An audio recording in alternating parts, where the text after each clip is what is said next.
Today I am talking about something related to these stocks. Here you can see how much return these stocks make in today, 0.05%, and these stocks trade at this moment $990. In the last 5 days these stocks lose money, approx 5% valuation.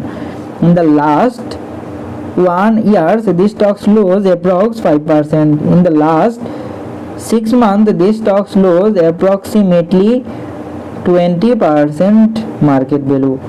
And here you can see 45% market valuation these stocks gain approximately last year to date, and 1 year's return these stocks gain approximately 52%. So what do you think about these stocks? Please comment below. Okay, in the last 5 years these stocks gain approximately 600 market valuation.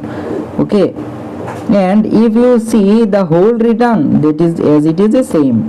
So if you invest in these stocks only $1,000, your money will become at this moment $6,000. So what do you think? Comment below. And always do your own research before investing. Follow for more US stocks breakdown. And I am not telling you to buy or sell the stocks, I just break down the numbers so you can decide smarter.